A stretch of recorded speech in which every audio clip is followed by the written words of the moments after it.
Namaskar. Welcome to Camp Siksha. This particular question is from IIT Advanced 2016 paper, and this question is from the section called carbohydrate chapter, biomolecules chapter जो आप पढ़ते हैं अपने 11th class का chapter से ये question है। और इस क्वेश्चन में जो मेन बात है वो है इन्वर्स शुगर। और इस क्वेश्चन में काफ़ी सारा डाटा आपको अननेसेसरी दे रखा है ताकि रिएक्शन को ये क्वेश्चन आपको थोड़ा सा कॉम्प्लेक्स सा दिखे। अननेसेसरी दे रखा है, इसकी कोई ज़रूरत नहीं है। सुक्रोज की स्पेसिफिक रेडिएशन की, माल्टोज की स्पेसिफिक रेडिएशन की, इनकी कोई ज़रूरत नहीं है क्वेश्चन में। ठीक है, अगर मैं आपको बताऊँ तो होता क्या है, सिंपल से ये रिएक्शन होता है कि अगर आपके पास कोई सुक्रोज है तो सुक्रोज को अगर आप क्या करा दो, सुक्रोज को अगर आप हाइड्रोलिसिस करा दो एसिडिक मीडियम में, तो ऐसे में क्या होता था, ऐसे में आपका डी प्लस ग्लूकोज और डी माइनस फ्रक्टोज में कन्वर्ट हो जाता था। ये एक टिपिकल सी रिएक्शन होती है जो कि आपको एनसीईआरटी से याद होनी चाहिए, बकायदा याद होनी चाहिए। इसके ऊपर आईआईटी बहुत क्वेश्चन पूछता है, ये इतनी बात तो आपको पक्का पता होनी चाहिए। दूसरी बात आपसे ये क्या कह रहा है, आपसे कह रहा है एल माइनस ग्लूकोज का जो स्पेसिफिक रेडिएशन है वो है कितना, -52। एल माइनस का बोला इसने, लेकिन डी प्लस का कितना होगा, फिर ये डी प्लस का होगा प्लस का 52। ठीक है जी। ऐसे ही अगर मैं आपसे बोलूँ डी माइनस फ्रक्टोज का, तो इसने एल प्लस फ्रक्टोज का आपको स्पेसिफिक रेडिएशन दे रखा है प्लस का 92। तो ऐसे में डी माइनस फ्रक्टोज का कितना हो गया, माइनस का 92 डिग्रीज। तो कभी कभी कुछ बच्चे मेरे से यही पूछते हैं कि सर ये सब आपने किया क्या, तो ये मैंने कुछ नहीं किया, सिंपली कुछ भी नहीं है। सिंपल मैंने क्या किया, एल फॉर्म थी, आपको डी फॉर्म का स्पेसिफिक रेडिएशन चाहिए था तो आपने माइनस से प्लस कर दिया। ऐसे एल फॉर्म था, उसका आपको डी फॉर्म का स्पेसिफिक रेडिएशन चाहिए था, तो यहाँ पे प्लस में था, उसको मैंने माइनस कर दिया। इस प्लस और माइनस से कोई ज़्यादा लेना देना नहीं। ये जो माइनस लिखा है, इस ये माइनस यही वाला माइनस है। मतलब यहाँ पे जो वैल्यू है वो अगर नेगेटिव में होगी तो यहाँ ब्रैकेट में भी माइनस लिखा होता है, ये वैल्यू अगर पॉजिटिव में होगी तो यहाँ पे भी प्लस लिखा होगा। इसलिए यहाँ पे ये प्लस का 52 आया, इसलिए यहाँ पे ब्रैकेट में प्लस लिखा। ये माइनस का 92 आ रहा है, इसलिए इसको यहाँ पे ब्रैकेट में माइनस लिखा। बाकी मेन बात तो ये है कि अगर एल फॉर्म की माइनस का 52 है तो डी फॉर्म की प्लस 52 होगी। एल फॉर्म की अगर आपके पास प्लस का 92 है तो डी फॉर्म की माइनस 92 डिग्रीज होगी स्पेसिफिक रेडिएशन। ठीक है जी। तो अच्छा, इसने जो कमेंट करवाया क्वेश्चन में, पता है क्या करवाया, specific radiation of the inverted sugar, मतलब ये जो मिक्सचर है, ये जो रिएक्शन मिक्सचर है, ये जो मिक्सचर आया एज अ प्रोडक्ट, इसकी स्पेसिफिक रेडिएशन कितनी होगी। तो एक इंपॉर्टेंट बात अगर मैं आपको बताऊं, बाय थ्योरी ये बात पक्की है कि भाई अगर आपने क्या करा, 1 मोल ग्लूकोज को अगर हाइड्रोलिसिस किया तो 1 मोल आपके पास ग्लूकोज बनता है और 1 मोल आपके पास फ्रक्टोज बनता है। तो मैंने क्या बोला, मैं फिर से बोल देता हूँ, 1 मोल सुक्रोज को अगर आपने हाइड्रोलिसिस किया तो ऐसा करने से 1 मोल ग्लूकोज बनता है और 1 मोल आपके पास फ्रक्टोज बनता है, और यू कैन से ये इक्यूमोलर बनते हैं, इक्यूमोलर कंपाउंड बनते हैं। तो अगर 1 मोल ये बना तो 1 मोल ये बनेगा, 2 मोल ये बने तो 2 मोल ये बनेगा, तो इक्यूमोलर बनते हैं। तो मैंने माना कि अगर मैं 1 मोल का हाइड्रोलिसिस कर रहा हूँ तो इसका 1 मोल और इसका 1 मोल बनेगा।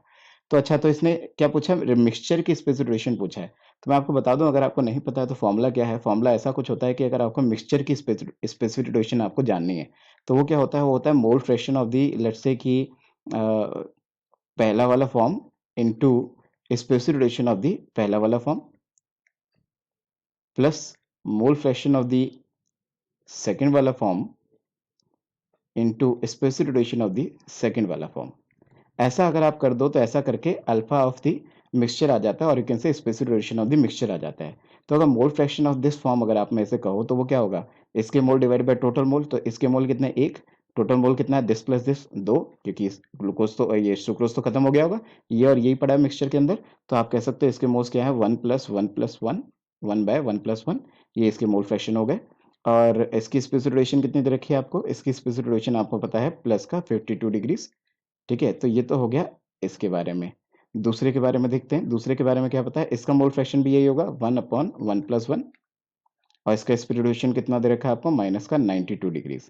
जब आप इसको कैलकुलेट करोगे ना, तो ये कैलकुलेट करने के बाद आपके पास कितना आ जाएगा, ऑब्वियसली ये हाफ है, ये हाफ है, 0.5 ये हो गए, इनको आप इसको प्लस कर देना और ये माइनस माइनस प्लस हो जाएगा, इसको माइनस कर देना, फाइनली आपके पास ये 20 डिग्रीज आ जाएगा। तो इसका मतलब ये है कि ये जो आपको ऑप्शन नंबर सी दे रखा है बिल्कुल सही दे रखा है। ऑप्शन नंबर सी क्या दे रखा था कि specific radiation of this mixture inverted sugar आपके पास कितना आ रहा है, माइनस का 20, तो वो -20, हाँ मैंने माइनस नहीं लगाया, ये माइनस का 20 आएगा।